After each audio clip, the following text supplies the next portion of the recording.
નમસ્કાર બાળ મિત્રો, આજે આપણે પ્રકરણ 31 સરાસરી શીખવાના છીએ. તો ચાલો શરૂ કરીએ. તો જુઓ, સરાસરી શીખતા પહેલા તમને આની સમજ હોવી જોઈએ, બરાબર? તો આપણે પહેલા પણ શીખ્યા છીએ, પણ ફરીથી સમજ મેળવી લઈએ. સૌથી પહેલા આપણે પ્રાકૃતિક સંખ્યાની વાત કરીશું. તો પ્રાકૃતિક સંખ્યા કોને કહેવાય? તો પ્રાકૃતિક સંખ્યા એટલે જેની શરૂઆત થી થતી હોય અને અનંત સુધીની જે પણ સંખ્યા હોય એને આપણે પ્રાકૃતિક સંખ્યા કહીએ છીએ. આપણને બધાને આવડે છે, કારણ કે આપણા ધોરણમાં આવે છે. પ્રાકૃતિક સંખ્યા એટલે એની શરૂઆત 1 થી થાય, એને ગણતરીની સંખ્યા પણ કહેવાય. તો આજે આપણે પ્રાકૃતિક સંખ્યાના સરવાળા કેવી રીતે કરવા અને ખૂબ શોર્ટ ટ્રીકથી કેવી રીતે કરવા તે શીખવાના છીએ. તો ચાલો ઉદાહરણ દ્વારા સમજીએ. પહેલું ઉદાહરણ છે પ્રથમ 10 પ્રાકૃતિક સંખ્યાનો સરવાળો, બરાબર? તો આવું તમારે આવે ત્યારે બહુ જ સિમ્પલ અને શોર્ટ ટ્રીક છે, કશું જ નહીં કરવાનું. પહેલા અહીંયા જુઓ, કેટલી સંખ્યા આપી છે? 10. શું માંગ્યું છે? સરવાળો. આ બરાબર યાદ રાખજો, આપણે શેના માટે કરીએ છીએ? હાલ સરવાળો શોધવાની શોર્ટ ટ્રીક શીખીએ છીએ. અને કઈ સંખ્યાનો? તો પ્રાકૃતિક સંખ્યાનો. તો કાંઈ જ નહીં કરવાનું. સૌથી પહેલા કેટલી સંખ્યા આપી છે? તો 10. તો 10 અને એના પછી કઈ સંખ્યા આવે? 11, બરાબર? પહેલી 10 લખી, એના પછી કઈ આવે? 11, અને એને 2 વડે ભાગી નાખવાના.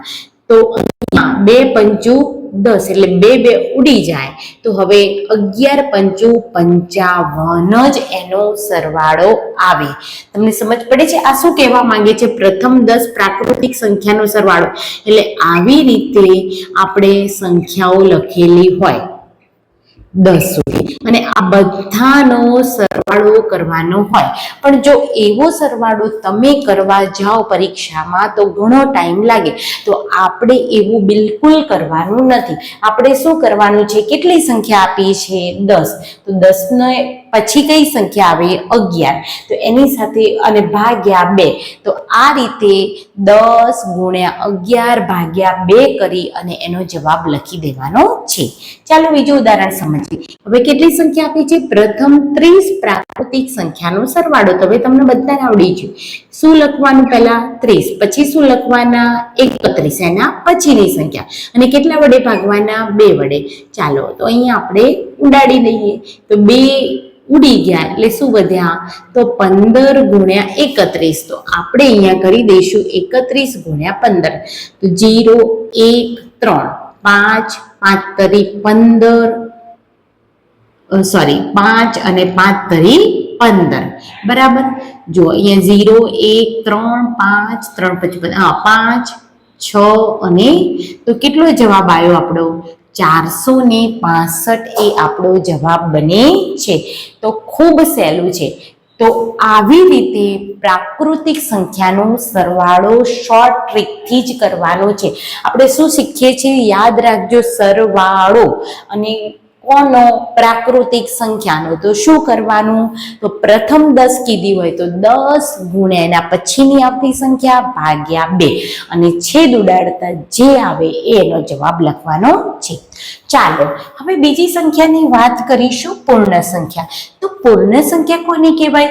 તો 0 થી શરૂઆત થતી હોય, 0, 1, 2, 3 અને અનંત સુધીની આ બધી જ સંખ્યાઓને આપણે શું કહીશું? પૂર્ણ સંખ્યા. તો ચાલો શીખીએ પૂર્ણ સંખ્યાના સરવાળા કેવી રીતે થાય. તો અહીંયા ઉદાહરણ દ્વારા સમજીએ. પ્રથમ 10 પૂર્ણ સંખ્યાનો સરવાળો. તો જો તમને આવી રીતે સરવાળો કરવાનું કે એટલે તમારે આમ લખવું પડે. પ્રથમ 10 પૂર્ણ સંખ્યાઓ લખવી પડે. તો અહીંયા તમે જુઓ, પ્રથમ 10 પૂર્ણ સંખ્યા એટલે 1, 2, 3, 4, 5, 6, 7, 8, 9, 10 થઈ ગઈ. અહીંયા પ્રથમ 10 એટલે 10 નથી લખવાની, 9 સુધી જ આવે, કારણ કે પૂર્ણ સંખ્યાની શરૂઆત 0 થી થાય છે. એટલે આપણી સંખ્યાઓ ક્યાં સુધી આવશે? 9 સુધી જ આવશે. અને આમનો તમને બધાને સરવાળો કરવાનો કે અને તમે બધા સરવાળો કરવા માંડો તો ઘણો બધો સમય જાય. પણ આપણે એવું નથી કરવાનું, આપણે તો શોર્ટ ટ્રીક કરવાની છે. તો અહીંયા જુઓ, કોનો સરવાળો કીધો છે? પ્રથમ 10. કઈ સંખ્યા છે? પૂર્ણ સંખ્યા. અને એમનું શું કીધું છે? સરવાળો. તો શું કરવાનું? જો પૂર્ણ સંખ્યા આવે તો પહેલા લખી દેવાના 10 અને પછી 10 માંથી એક ઓછો કરવાનો એટલે કે 9. પ્રાકૃતિક સંખ્યામાં આપણે શું કરતા હતા? 10 અને એના પછી 11 સંખ્યા લખતા હતા. અહીંયા એવું નથી કરવાનું. જેટલી સંખ્યા આપી હોય એટલી સંખ્યા લખવાની અને એના આગળ આવતી એટલે કે ઓછો કરી દેવાનો 10 માંથી 9 અને ભાગી દેવાના 2 વડે. ચાલો અહીંયા છેદ ઉડાડી દઈશું આપણે એટલે 5 9 45 એનો જવાબ આવશે. બરાબર ધ્યાનમાં રાખતા જજો બાળ મિત્રો. બરાબર. ચાલો નવું ઉદાહરણ સમજીએ. પ્રથમ 20 પૂર્ણ સંખ્યાનો સરવાળો. તો હવે કેટલી પૂર્ણ સંખ્યા આપી છે? તો લખી દો 20. હવે પૂર્ણ કઈ સંખ્યા આપી છે? પૂર્ણ. તો આપણે એની આગળની 20 ની આગળની 19 અને કેટલા વડે ભાગી દેવાના? 2 વડે. તો અહીંયા 10 દુ 20. તો હવે આપણો જવાબ 10 ગુણ્યા 19 એટલે 190 એનો સરવાળો થાય છે. તો જો તમને પ્રાકૃતિક અને પૂર્ણ સંખ્યાનો સરવાળો પૂછવામાં આવે તો તમારે આ રીતે શાંતિથી સમજવાનું છે. પહેલા સમજવાનું છે શું આપી છે? સરવાળો. પછી સંખ્યાઓ પ્રથમ 10 એટલે પહેલા 10 જોવાની અને પ્રાકૃતિક કીધી હોય તો 10 ગુણ્યા 11 ભાગ્યા 2 કરવાનું. અને જો પૂર્ણ કીધી હોય તો 10 ગુણ્યા 9 એના આગળની સંખ્યાને 2 વડે ભાગવાના. તો આ રીતે તમે બરાબર માઇન્ડમાં ફિટ કરી દેજો. પ્રાકૃતિક સંખ્યાનો સરવાળો કે એટલે સંખ્યા એના પછીની સંખ્યા ભાગ્યા 2. પૂર્ણ સંખ્યા એટલે સંખ્યા એના આગળની સંખ્યા ભાગ્યા 2. હવે આપણે બેકી સંખ્યા વિશે સમજ મેળવીએ અને પછી એનો સરવાળો શોધવાની શોર્ટ ટ્રીક સમજીએ. તો સૌથી પહેલા બેકી સંખ્યા કોને કહેવાય? તો જેનો એકમનો અંક 2 4 6 8 કે 0 હોય એ તમામને બેકી સંખ્યા કહેવાય. એટલે કે જેને 2 વડે નિશેષ ભાગી શકાય એને આપણે કેવી સંખ્યા કહીશું? બેકી સંખ્યા. તો આ બેકી સંખ્યાનો સરવાળો શોર્ટ ટ્રીકની મદદથી કેવી રીતે કરી શકાય તે સમજીએ. તો જુઓ અહીંયા ઉદાહરણ આપ્યું છે. પ્રથમ 10 બેકી સંખ્યાનો સરવાળો. અહીંયા જુઓ કેટલું આપ્યું છે? પ્રથમ 10. અથવા તો એવું ના લખ્યું હોય એને એટલું લખ્યું હોય કે 10 બેકી સંખ્યાનો સરવાળો. પ્રથમ ના લખ્યું હોય અથવા તો આમ પણ લખ્યું હોય, બંનેમાં એક જ છે. એવું ના હોય કે પ્રથમ લખવું પડે. બરાબર. 10 બેકી સંખ્યાનો સરવાળો જો તમને કરવાનું કહેવામાં આવે તો તમારે શું કરવાનું? કેટલી સંખ્યા આપી છે? 10. બરાબર. અને પછી એના પછી કઈ સંખ્યા આવે છે? 11. બરાબર. તો 10 નો 11 વડે ગુણાકાર કરી દેવાનો છે એટલે કે 110 એનો જવાબ આવે છે. અહીંયા 2 વડે ભાગવાના નથી. બરાબર યાદ રાખજો. 2 વડે ભાગાકાર કરવાનો નથી. બેકી સંખ્યા આવે એટલે 10 બેકી સંખ્યાનો સરવાળો આવે તો 10 ગુણ્યા 11. બરાબર. એવી રીતે ચાલો સમજીએ. પ્રથમ 20 બેકી સંખ્યાનો સરવાળો અથવા તો 20 બેકી સંખ્યાનો સરવાળો. તો 20 નો ગુણાકાર કોની સાથે કરવાનો? એના પછીની આવતી સંખ્યા સાથે. 2 વડે ભાગવાના નથી. બરાબર. મગજમાં નોટ લેજો. ચાલો 21 દુ 42 અને ઉપર ચડાવી દીધી 0. બરાબર. તો આ આવી રીતે એકદમ શોર્ટ ટ્રીક દ્વારા તમે ફટાફટ સેકન્ડોમાં સરવાળો કરી શકો છો. ચાલો અહીંયા સમજીએ. 40 સુધીની બેકી સંખ્યાનો સરવાળો. હવે સમજો. જો અહીંયા શું હતું? પ્રથમ 10 બેકી સંખ્યાનો સરવાળો. પ્રથમ 20 બેકી એટલે 20 બેકી સંખ્યાનો સરવાળો હતો. અહીંયા સુધીની શું આપ્યું છે? 40 સુધીની. એટલે આનો મતલબ એવું થાય કે તમારે આ રીતે લખતા જવાનું. 2 4 6 8 10 12 14 એમ કરતા કરતા ક્યાં સુધી લખવાનું છે? તમારે 40 સુધી લખવાનું છે. પણ આપણે એવું તો લખવા જઈએ તો ઘણો બધો ટાઈમ લાગે. તો આપણે શું કરવાનું? તો અહીંયા કે પહેલા સુધીની આવે એટલે પહેલા 40 આવી છે એટલે 40 બેકી ગણાય કે ના ગણાય? 40 બેકી છે. તો 40 ને 2 વડે ભાગો તો કેટલા આવે? તો 20 આવે. તો હવે આપણે 20 ને ધ્યાનમાં લેવાના છે. તો 20 ગુણ્યા 21 એટલે 21 દુ 42 એટલે 420 એનો સરવાળો થાય. સુધીની આવે તો આપણે શું કરવાનું છે? અડધા કરવાના છે. ચાલો હવે અહીંયા જોઈએ. 25 સુધીની બેકી સંખ્યાનો સરવાળો. તો 25 સુધીની કીધું છે, તો પહેલા તો અહીંયા મગજમાં નોટ કરો, 25 એ બેકી છે કે એકી? તો 25 તો એકી સંખ્યા છે. તો એકી સંખ્યા હોય તો આપણે હવે શું કરવાનું? તો આના આગળ કઈ આવે છે? 24. ત્યાં સુધીની જ લેવી પડે ને. 25 તો એકી સંખ્યામાં ગણાય. તો આપણે હવે કોના અડધા કરવાના? 24 ના અડધા કરવાના છે. તો 24 ના અડધા કેટલા થાય? તો 12 થાય. અને 12 નો ગુણાકાર કોની સાથે કરવાનો? 13 સાથે. તો આ એનો જવાબ આવશે. એટલે કે આપણે 13 ગુણ્યા 12 કરવાના છે. તો અહીંયા આપણે જોઈએ છીએ તો કેટલો જવાબ આવે છે? 156 આવે છે. તો આ રીતે બેકી સંખ્યાનો સરવાળો કરવામાં તમારે એક તો પહેલું યાદ રાખવાનું છે, 2 વડે ભાગાકાર બિલકુલ નથી કરવાનો. 2 વડે ભાગાકાર ફક્ત પ્રાકૃતિક સંખ્યામાં અને પૂર્ણ સંખ્યામાં જ આવે છે. બરાબર. ચાલો, બેકી સંખ્યાનો સરવાળો કરવામાં બીજું શું યાદ રાખવાનું છે? તો 2 રીત હશે.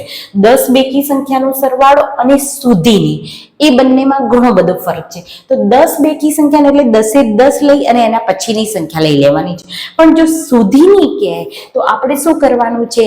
તો જો આપણી સંખ્યા જો અહીંયા બેકી હોય તો એને 2 વડે ભાગવાના છે, અને જો એકી હોય તો એના આગળ આવતી સંખ્યાને આપણે 2 વડે ભાગી અને પછી એના પછીની ક્રમિક સંખ્યા લઈ અને ગુણાકાર કરવાનો છે.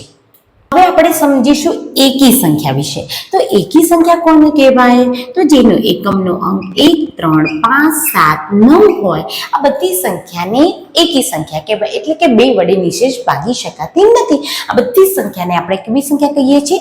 એકી સંખ્યા. હવે આપણે જોઈએ કે એકી સંખ્યાનો સરવાળો કરવાની શોર્ટ ટ્રીક કઈ. તો અહીંયા ઉદાહરણ દ્વારા સમજીએ. પ્રથમ 10 એકી સંખ્યાનો સરવાળો કરવાનો કે તો આપણે કઈ સરવાળો કરવા જવાય નહીં. બહુ સિમ્પલ ટ્રીક છે. અહીંયા જુઓ કેટલી કીધી છે? 10 એકી સંખ્યા. બરાબર. પ્રથમ લખ્યું હોય તો પણ ચાલે, ના લખ્યું હોય તો પણ ચાલે.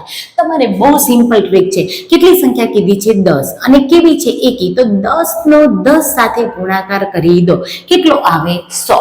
તો આવી રીતે એકી સંખ્યાનો સરવાળો થાય છે. ચલો, હવે પ્રથમ 25 કીધી છે એટલે 25 એકી સંખ્યાનો સરવાળો આવી ગઈ છે. એટલે 25 ગુણ્યા 25 તો કેટલો થાય? આપણને ખબર છે 25 નો વર્ગ 625 થાય છે. તો આ એનો જવાબ આવે છે. પણ હવે જો આ એક પ્રથમ 10 એકી સંખ્યાનો સરવાળો અથવા તો 10 એકી સંખ્યાનો સરવાળો કરવાનો હતો ત્યારે આપણે આ ટ્રીક કરતા હતા. પણ હવે આવું કીધું છે પ્રથમ 30 સુધીની એકી સંખ્યાનો સરવાળો. કેટલી? 30 સુધીની. બરાબર. આપણે તો 30 ના 2 વડે ભાગવાના છે, કારણ કે 30 સુધીમાં કેટલી એકી સંખ્યા આવે? તો અહીંયા ગણવા જઈએ 1, 3, 5, 7, 9, 11, 13, 17, 19, 21, 23, 25, 27 અને 29. ચાલો ગણીએ. 1, 2, 3, 4, 5, 6, 7, 8, 9, 10, 11, 12, 13, 14, 15. તો આપણે શું કરવાનું છે કે પ્રથમ 10 સુધીની એકી સંખ્યાનો સરવાળો, એટલે આપણને ખબર છે કે 29 સુધી એકી સંખ્યાઓ આવવાની છે. તો આપણે કોને ભાગવાના છે? 29 ના તો અડધા થાય નહીં, એટલે આપણે કોને ભાગવાના? 30 ના અડધા કરવાના. તો 30 ના અડધા કેટલા આવે? 15. હવે 15 નો 15 સાથે ગુણાકાર કરી દો એટલે આપણો જવાબ. તો 15 નો વર્ગ કેટલો થાય? 225 થાય. તો આ બરાબર ધ્યાનમાં લેજો. પ્રથમ 30 સુધીની એકી સંખ્યા, તો આને 30 ના જ અડધા કરી દેવાના છે. તો કેટલા થાય? 15. અને 15 નો 15 સાથે ગુણાકાર એટલે 225. પ્રથમ 25 સુધીની એકી સંખ્યાનો સરવાળો. નવું ઉદાહરણ. પ્રથમ 25 સુધીની એકી સંખ્યાનો સરવાળો. તો આપણને ખબર છે કે 25 તો આપણી એકી સંખ્યા છે. બરાબર ને? તો આપણે શું કરવાનું છે? તો આપણે 26 ના અડધા કરવાના છે. આના પછીની સંખ્યા કઈ છે? 26. 26 ના અડધા કેટલા થાય? 13 થાય. તો 13 નો 13 સાથે ગુણાકાર કરીએ એટલે 169 આવે. જુઓ, તમારે એમ કીધું છે પ્રથમ 25 સુધીની, તો 25 તો આવી ગયું ને, એટલે 25 તો એકી ગણાય કે ના ગણાય? તો એને ગણવા પડે. તો આપણે ક્યાં સુધી લઈ જવાનું? એના પછીની સંખ્યા લેવાની 26, અને 26 ના અડધા કરવાના એટલે 13 ગુણ્યા 13 એટલે 69 એનો જવાબ આવે. તો બરાબર ધ્યાનમાં લેજો. બેકી સંખ્યાનો સરવાળો કરવાનો હતો ત્યારે આપણે શું કરતા હતા?